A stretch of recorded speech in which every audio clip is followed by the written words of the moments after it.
حضور اقدس صلی اللہ علیہ وسلم کا ارشاد ہے کہ حاجی کی سفارش 400 گھرانوں میں مقبول ہوتی ہے۔ اللہ الحمدللہ، یا یہ فرمایا کہ اس کے گھرانے میں سے 400 آدمیوں کے بارے میں قبول ہوتی ہے۔ روائی کو شک ہو گیا کہ الفاظ فرماتے اور یہ بھی فرماتے کہ حاجی اپنے گناہوں سے ایسا پاک ہو جاتا ہے جیسا کہ پیدائش کے دن تھا۔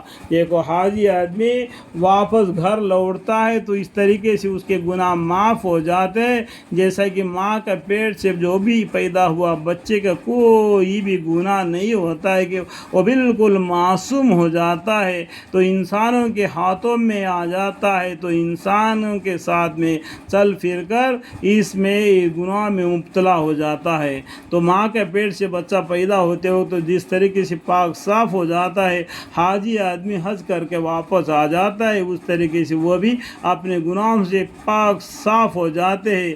اور یہاں پر آنے کے بعد میں پھر گناہوں میں مبتلا نہیں ہونا۔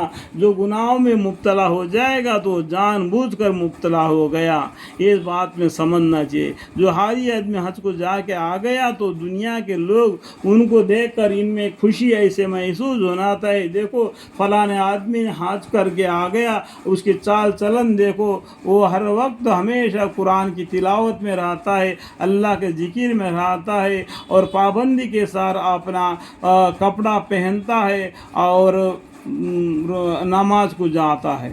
اور چاروں آدمیوں کو معلوم ہونا چاہیے کہ حاجی لوگوں کی چال چلن ایسی ہوتی ہے، تو باقی بھی حاجی لوگ حج کو جائے اور حج کر کے آئے، ارے اس طریقے سے ان کا دلوں میں خوش پیدا ہونا چاہیے۔ تو حج کو جا کے آ گیا پھر بھی دنیا کی طرف مائل ہو گیا تو پھر کیا فائدہ؟ ان میں اور ان میں کچھ بھی فرق نہیں پڑا، تو کیا فائدہ حج کرنے کا؟ اس بات کو میں اس لیے کہہ رہا ہوں کہ حاجی لوگوں کی طرف سے دوسرے کو بھی نصیحت پہنچے کہ یہ بھی حج کرنے کے امیدوار ہو۔